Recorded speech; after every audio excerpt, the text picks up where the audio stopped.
Bismillahirrahmanirrahim. Alhamdulillahi rabbil alamin.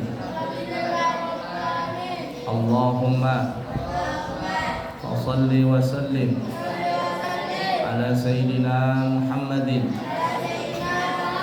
wa ala ali sayyidina Muhammadin. Qala al-muallifu al-imam Jalaluddin Muhammad bin Ahmad al-Mahalli wal imam Jalaluddin Abdurrahman bin Abu Bakar As-Sayuti fi kitabihima Tafsir Jalalain rahimallahu ta'ala wa nafa'na bihima wa bi ulumihima wa bi karamatihima wa bi fadlihima fid dini wad dunya wal akhirah. Surah Al-Kautsar. At-Takatsur ya. At-Takatsur artinya bermegah-megahan.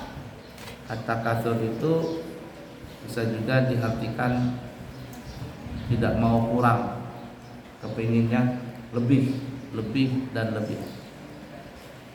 At-Takatsur. Coba buka halaman 1377. Kita baca dulu asbabun nuzulnya. Sudah ketemu? Asbabun nuzul. Sebab-sebab diturunkannya surah At-Takatsur. Bismillahirrahmanirrahim. Dengan nama Allah yang Maha Pemurah lagi Maha Penyayang. Al-Imam Ibnu Hatim telah mengetengahkan sebuah hadis melalui Ibnu Buraidah yang telah menceritakan bahwa ayat ini diturunkan berkenaan dengan dua kabilah dari kalangan Ansar, yaitu Bani Harithah dan Bani Harith. Jadi Bani Harithah dan Bani Harith. Kedua kabilah itu saling bermegah-megahan. Tahu bermegah-megahan? Saing-saingan. Kalau zaman sekarang namanya saing-saingan. Dan saling membanggakan apa yang mereka miliki. Salah satu di antara kedua kabilah berkata, di antara kalian terdapat orang-orang yang seperti si fulan dan si fulan. Demikian pula kabilah lainnya mengatakan hal yang sama. Akhirnya mereka mengatakan, marilah kita semua pergi ke kuburan. Lalu salah satu kabilah mengatakan, di antara kalian terdapat orang-orang yang seperti si fulan dan si fulan. Mereka mengatakan demikian seraya mengisyaratkan kepada kuburan itu. Demikian pula kabilah lainnya mengatakan hal yang sama terhadap lawannya. Maka Allah Subhanahu wa ta'ala menurunkan firman-Nya, Alhaakumut takatsur hatta zurtumul maqabir. Bermegah-megahan telah melalaikan kalian sampai kalian masuk ke dalam kubur. Al-Imam Ibnu Jarir telah mengetengahkan sebuah hadis yang bersumber dari Sayyidina Ali karramallahu wajhah yang telah menceritakan bahwa pada asal mulanya kami merasa ragu tentang siksa kubur, sehingga turunlah ayat ini mulai dari firman-Nya Alhaakumut Takatsur sampai ayat 100 sampai ayat keempat dalam surah At-Takatsur. Nah, jadi intinya surah ini diturunkan disebabkan karena ada Bani Haris dan Bani Harisah yang mereka saing-saingan di dalam masalah urusan dunia, membangga-banggakan masing-masing kabilah. Tapi ternyata akhirnya mati juga. La ilaha illallah.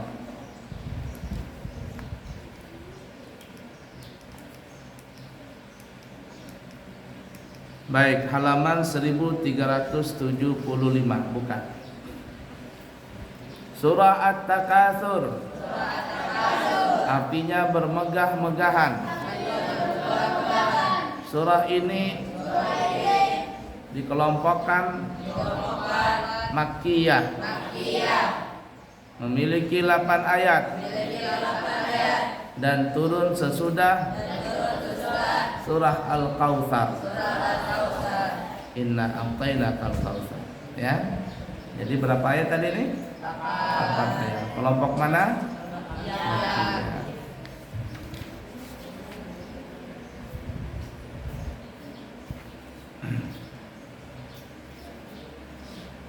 Bismillahirrahmanirrahim. Dengan nama Allah yang Maha Pemurah lagi Maha Penyayang. Alhaakumut Takatsur, telah membuat kalian lalai. Maksudnya atau telah melalaikan kalian dari taat kepada Allah. At-Takatsur, sebab bermegah-megahan, yaitu saling membanggakan harta, anak-anak dan pembantu. Istilahnya saingan. Nah, itu banyak orang seperti itu. Apalagi kalau hidup di komplek perumahan yang elit. Itu terasa banget saingan daripada dunia. Yang satu punya mobil, tetangga yang lain nggak mau kalah, beli juga mobil. Yang satu beli motor, tetangga yang satu beli motor juga. Saing-saingan.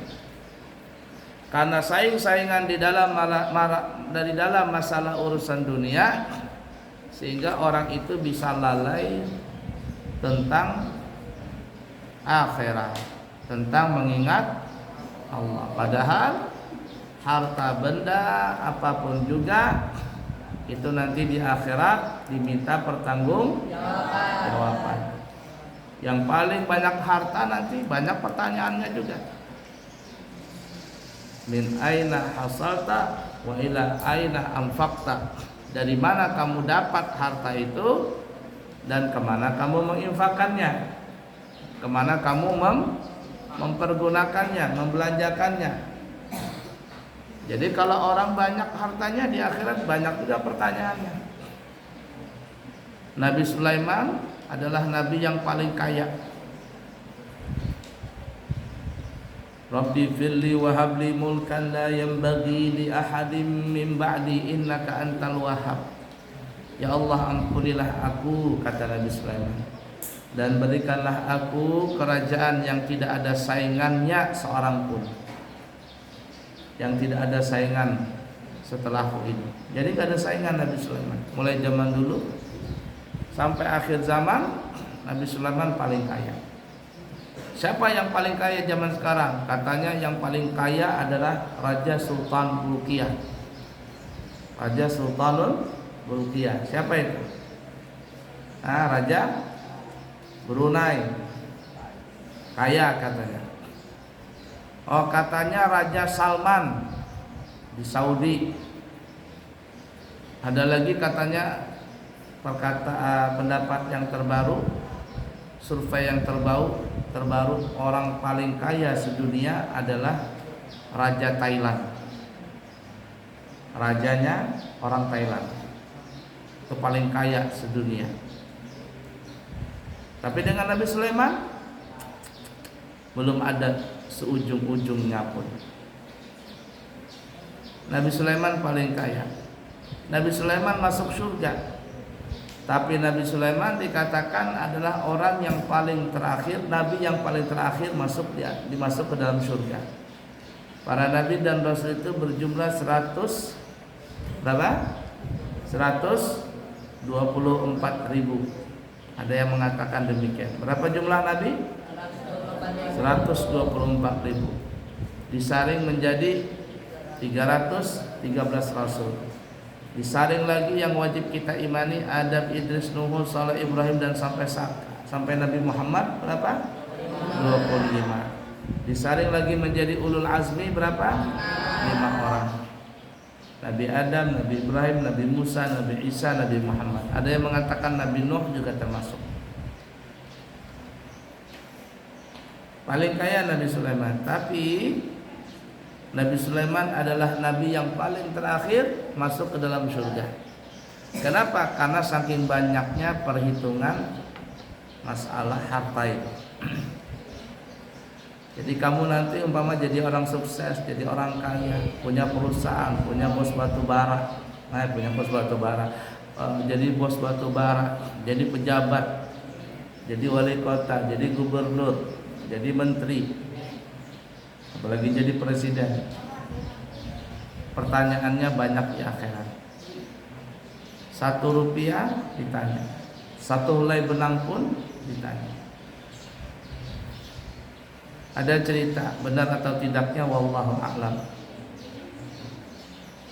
Orang kaya, sangat kaya sekali, hidup sebatang kara. Umurnya sudah tua, gak punya istri, gak punya anak, gak punya saudara, gak punya keluarga. Orang kaya. Dan dia sudah mau meninggal dunia. Kalau meninggal, kemana harta warisannya dia mau kasihkan ini? Gak ada ahli warisnya. Lalu apa yang terjadi? Dia mengadakan sayembara. Siapa yang mau nemanin saya, kata orang kaya ini, siapa yang mau nemanin saya di alam kubur selama 40 hari 40 malam, nanti kalau saya meninggal, maka saya akan berikan separuh harta saya. Separuh saya berikan kepada orang itu, separuhnya saya sedekahkan. Kalau orang kaya ini punya harta 10 miliar, 5 miliar dia kasihkan sama orang yang menemani dia dalam kubur selama 40 hari 40 malam, 5 miliarnya dia sumbangkan. Gak lama, 40 hari 40 malam saja dalam kubur. Ternyata banyak orang yang tidak mau. Banyak orang yang gak mau. Tidak ada yang mau. Mau kamu nopat tidur dalam kubur. Di kubur situ, dalam kubur, dalam tanah. Bukan di atas kuburan, di dalam tanah. Gak ada yang mau. Tapi ada yang nekat. Ada yang nekat. Orang miskin, pemuda, kerjaannya cari kayu bakar. Dia punya harta cuma satu-satunya, itu kampak. Kampak saja hartanya. Datanglah si pemuda ini, seseorang yang miskin ini. Dia bilang, Tuan, saya mau menemani Tuan dalam kubur. Tapi saya tidak mau separuh hartamu. Saya kepingin seluruh hartamu. Aset-asetmu saya ambil semua. Tahu juga kau tidak punya ahli waris. Orang kaya ini berpikir sejenak, katanya, deal. Oke. Ditulislah MOU, persepakatan, datanglah ke notaris itulah, bahwa semua hartanya akan diwariskan kepada orang miskin ini yang kepingin nemani dia 40 hari 40 malam dalam kubur. Sepakat, maka dibikinlah kuburan yang besar. Fasilitas dalam kuburan itu ada makanan, ada minuman, oksigen lengkap semuanya selama 40 hari. Meninggallah orang kaya ini. Masuklah orang kaya ini, dimasukkan ke dalam kubur, dan orang yang pencari kayu bakar itu pun masuk ke dalam kubur. Semuanya orang pada pulang. Setelah pulang tidak lama kemudian datanglah malaikat. Karena kalau orang meninggal dunia 3 langkah atau 7 langkah pelayat itu berpaling dari kuburan, maka datanglah, siapa datang? Malaikat. Siapa nama malaikat? Mungkar dan Nakir. Untuk apa? Nanyain orang yang mati. Malaikat datang, cuman malaikat bingung, kok ada 2 orang, yang satu mati, yang satu masih hidup. Malaikat tidak mau nanya kepada orang yang mati kalau masih ada orang yang hidup. Lalu malaikat ini nyamperin sama orang yang hidup. Ngapain di sini? Nemanin orang yang mati.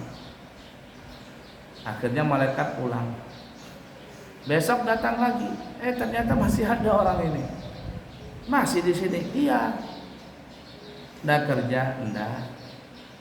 Emang kamu kerjanya apa di dunia? Cari kayu bakar.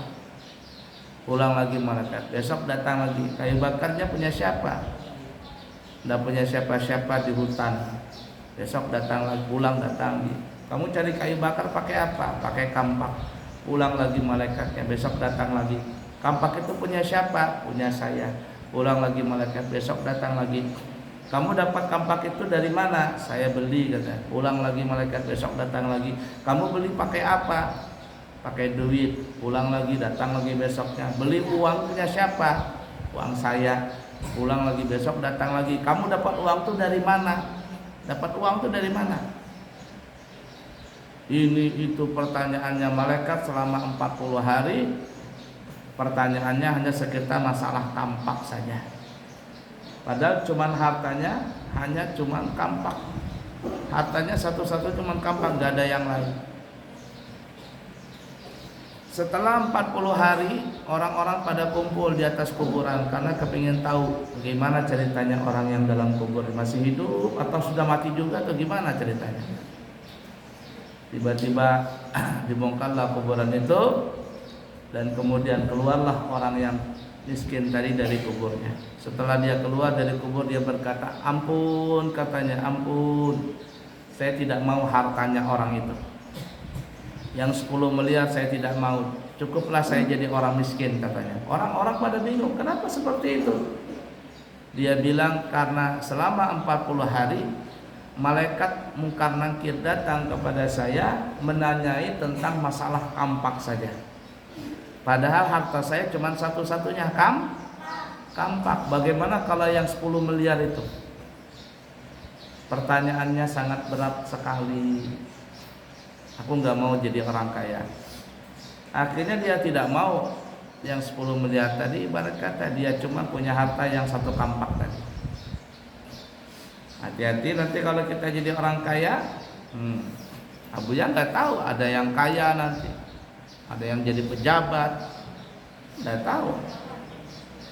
Ya, takdir di tangan Allah semuanya. Kamu yang menjalaninya.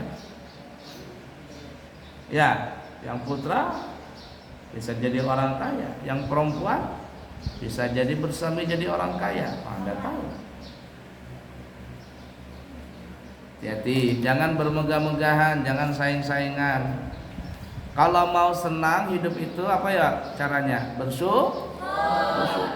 Dengan syukur hati akan jadi bahagia. Bukan bahagia menjadikan orang syukur. Bahagia itu tidak bisa menjadikan orang syukur. Tapi syukur bisa menjadikan orang bahagia. Dari syukur timbul bahagia, bukan bahagia yang menimbulkan syukur. Kenapa? Karena banyak orang mengatakan orang kaya itu akan tenang hidupnya, akan bahagia. Ternyata tidak juga. Berapa banyak orang yang kaya raya, duitnya banyak, berlipat-lipat, mobilnya baru, catnya mengkilat, rumahnya besar, bertingkat-tingkat, ya, istrinya cantik, memikat, sampai ada punya istri 4. Saking kayanya itu. Tapi apa? Hidupnya tenang. Hidupnya penuh di jalan saja, di mobil, di pesawat tidurnya, di mobil. Terus terang, seenak-enaknya naik mobil, walaupun mobil Alphard, tapi kalau tidurnya di mobil juga tetap gak enak. Lebih enak tidur di tilam kasur biasa. Ada orang naik mobil Alphard, enak katanya tidur di mobil Alphard. Kalau disandingkan dengan sesama mobil, oke. Tapi kalau disandingkan dengan tidur yang hanya beralaskan tikar biasa, apalagi tidur di sawah, pemantangan sawah, begitu anginnya sejuk sepoi-sepoi, lebih enak tidur di pemantangan sawah daripada di mobil Alphard. Apalagi Ikram habis makan ayam bakar, kenyang kata Ikram. Lalu mengantuk Ikram. Tidurlah Ikram di situ, di bawah kipas angin tuh. Udah pakai baju, katanya keangkat lagi. Adzan enggak terdengar. Orang komat enggak dengar. Kenapa? Saking nyenyaknya. Naik mobil Alphard udah enak. Abu ya kemarin dari Jakarta sampai ke Gresik naik bisnya AC, bangkunya bisa selonjoran, bisa tiduran, dikasih bantal, dikasih selimut, tapi nggak enak tidur di tempat sendiri. Dulu ada raja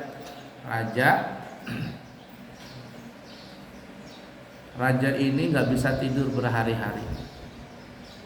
Anggaplah sudah seminggu nggak bisa tidur. Bayangkan kalau ada orang nggak bisa tidur, gak enak.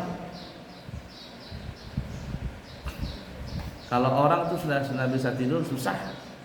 Matanya perih, matanya mau, badannya lelah, mau tidur, tapi mata nggak bisa terpejam, terbuka dia.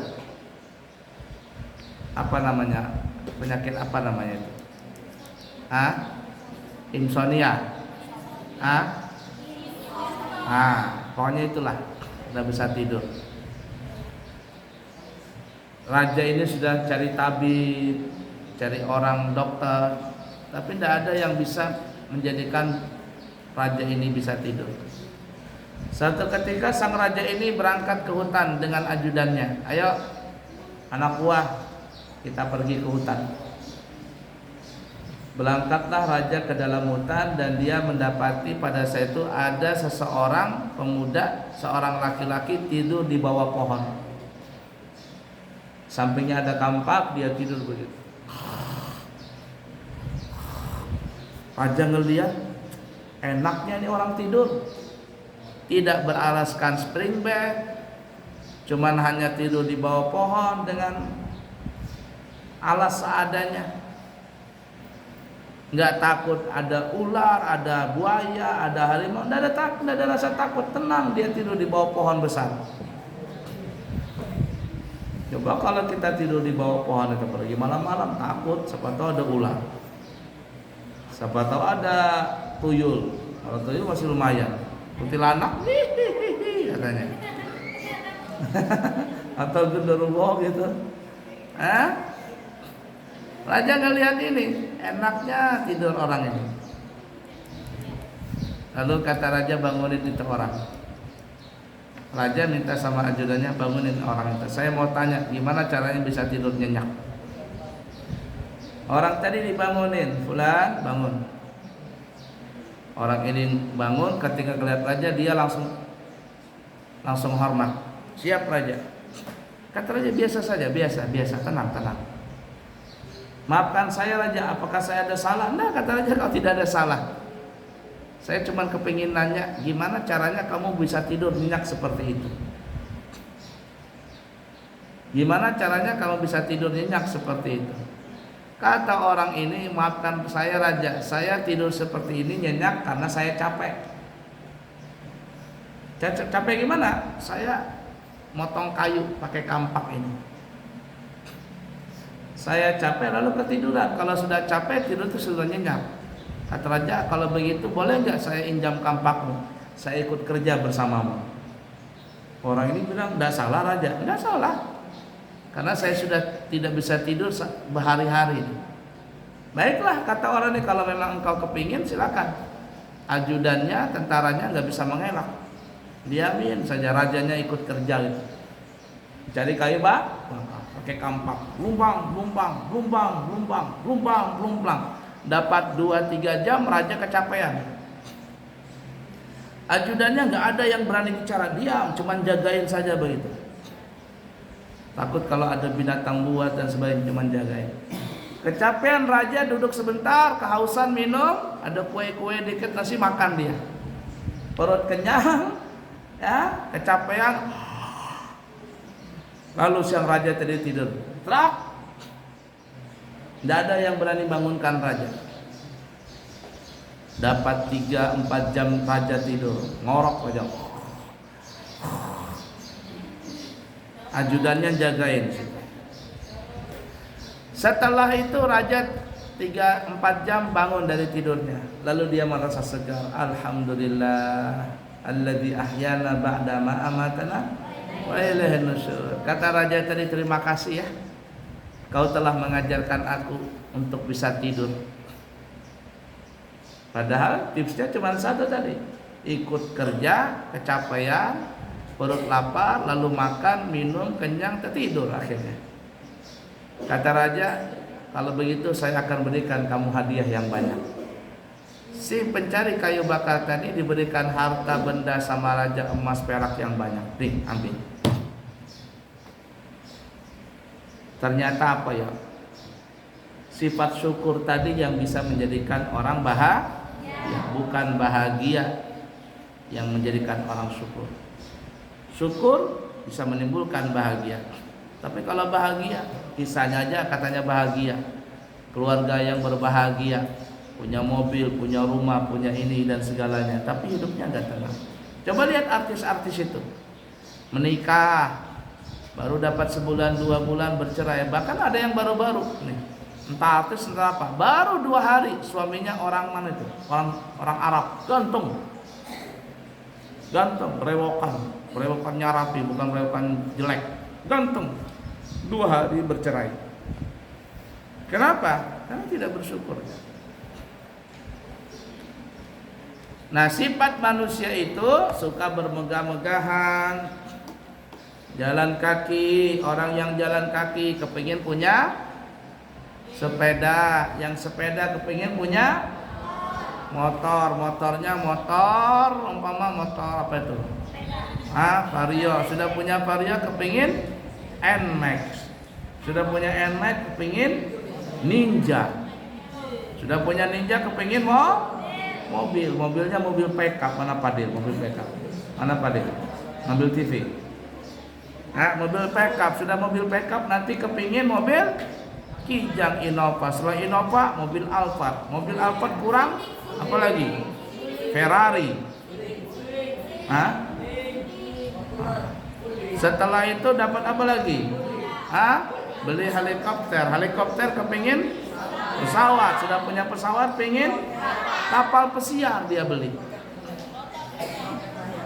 Tidak cukup di dunia, beli tanah, beli itu. Dia beli di planet Mars itu tanah, untuk kepelingan tanah di planet Mars. Emang di dunia ini nggak ada lagi tanah yang bisa dibeli. Di tengah laut, pulau dibeli. Pulau di tengah laut itu dibelinya. Ada orang kaya, pulau dibeli. Mau tinggal di pulau, padahal susah, tidak ada air, tidak ada apa, tidak ada air tawar maksudnya. Cuma dibelinya dia. Kebanyakan Alhaakumut takatsur. Manusia itu suka bermegah-megah, tidak pernah kepingin sedikit. Sampai kapan bermegah-megah manusia itu?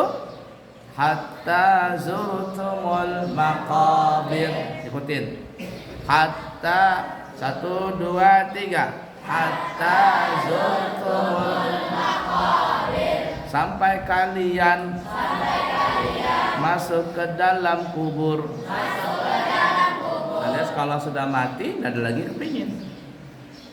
Hingga kalian mati, dikubur di dalam tanah, atau hingga kalian menghitung-hitung banyaknya orang yang telah mati.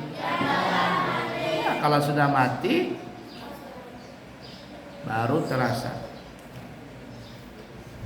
Ya, an-nasu yanamu wa idza matu intabahu. Kita semuanya ini hakikatnya tidur. Ini kita hidup ini nah. Hakikatnya tidur. Tapi kalau kita sudah mati intabahu. Kalau kita sudah mati dalam kubur baru kita bangun. Kita ini tidur hakikatnya. Lagi mimpi nih kita. Tapi kalau kita sudah mati, nah di situ baru kita sadar. Disitulah hakikatnya baru kita hidup. Ya. Bila Israel datang memanggil, jasad terbujur di pembaringan. Tereret, zaman dulu.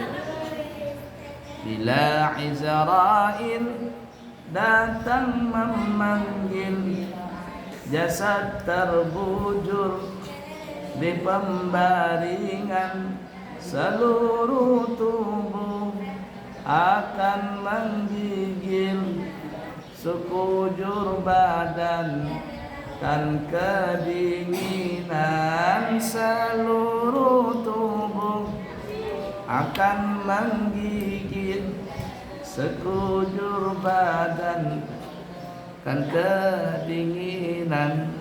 Nah, kasidahnya, ya Rasulullah salamun alaik, ya rafi'a syani wa daradi, ya Rasulullah salamun alaik, ya rafi'a syani wa daradi, afatayadi ratal alami, ya uhailal judi wal karami. Itu laginya. Ini enggak, lagunya apa tuh? Apa namanya itu? Lagu yang gini-gini loh. Ini mau jadi koboi atau mau jadi apa? Kasidahan pakai mutar-mutar selendang. Nanti kita sambung lagi ayat ketiga. Wallahu a'lam.